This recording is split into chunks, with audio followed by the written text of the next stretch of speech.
Good morning, everyone. I know that you are 2 hours ahead of Portugal time-wise, but still good morning to all of you. I would like to especially greet my dear colleague Laurentiu for the invitation to take part of this conference today. I'm truly honored to try and contribute with our experience to the discussions.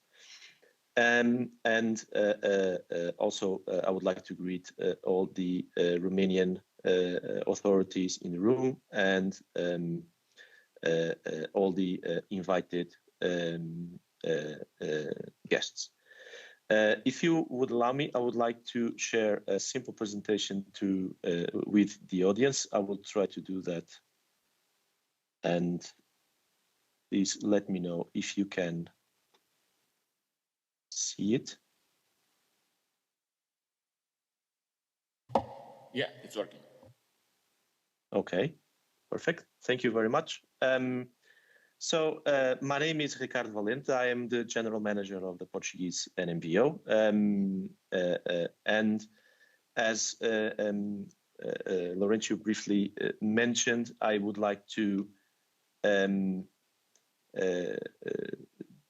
briefly comment on the implementation process of the national system in Portugal specifically. And I would also like to share with the audience some of the lessons learned that we have been collecting along the way now that we are 4 years past the go live of 9th of February 2019. In brief terms and to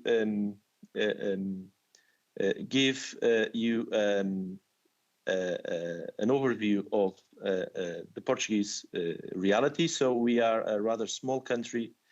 We have the mainland and the islands. So the FMD scope is for the whole of the territory. It has been implemented all over the territory. We are about 10 million people. And in rough numbers, around 250 million packs are sold every year in our country. We have more than 450 active MHs. We have managed to onboard all of them. Same for almost 3,000 pharmacies we have active in our country. Around 250 wholesalers, this excluding the MHs, because if we count the number of licenses, it would be much more than that, because virtually every MH has a wholesaler license. And combining public and private hospitals, we have over 100 entities connected to our system.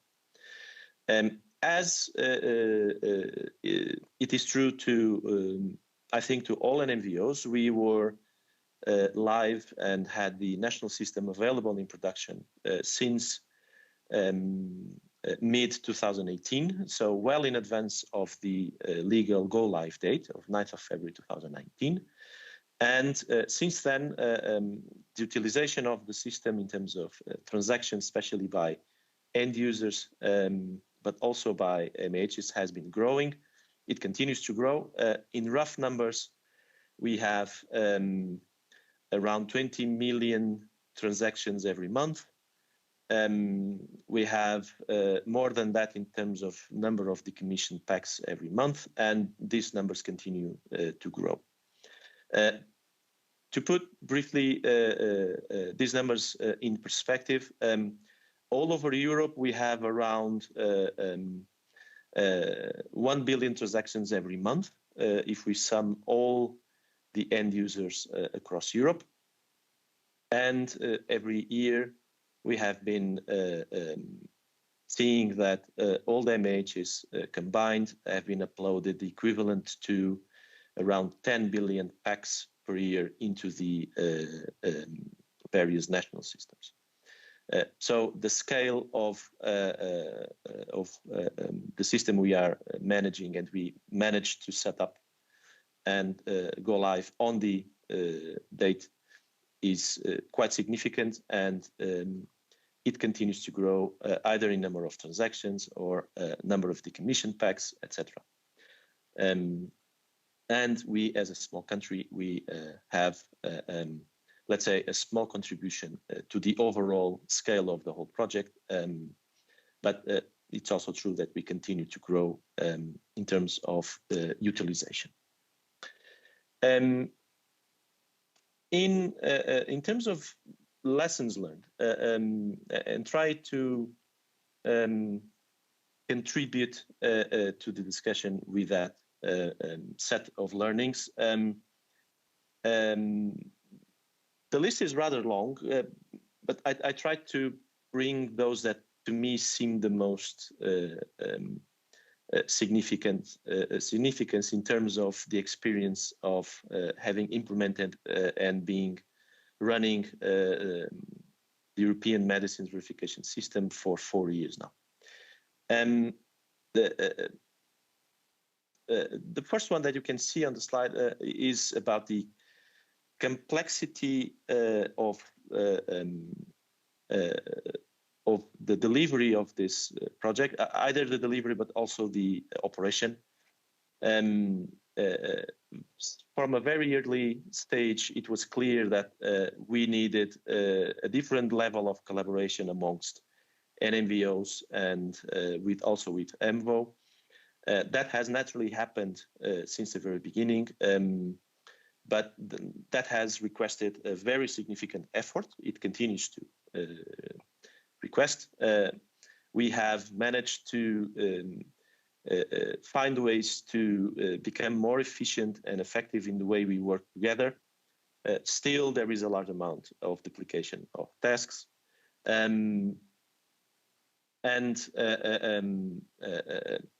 For example, there are some tasks that are done by every NMVO that potentially could be done in a different way.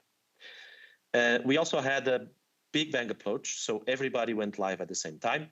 Probably an approach more in a phased fashion could been easier to manage, starting, for example, from the industry and then until the points of dispense. As you know, alert management was not considered from start, so a whole new system was built on the side to support this functionality and the processes to manage alerts. And I must say the Romanian work specifically here has been very, very positive, and we would like to continue to learn from the Romanian experience. Another two learnings here were that we didn't have a complete view of the challenges we would face. And as examples, the sophistication of the end users is different. We have more sophisticated entities, less sophisticated entities when it comes to information systems, technology, etc.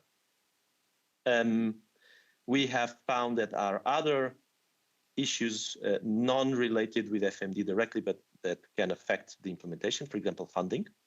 And that can be something challenging. And the fact is that could lead to false alerts. Those alerts that are created by the technical issues that have nothing to do with truly potential falsified medicines.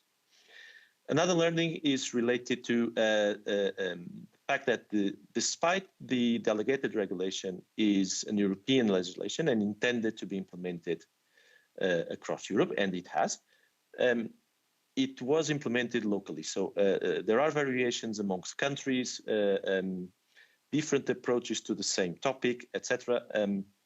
And that I don't think it was completely perceived from start. And it could have made things easier and faster to all of the project participants. Last but not least, and this is my last slide, then after that I would be very happy to answer any questions the audience would have.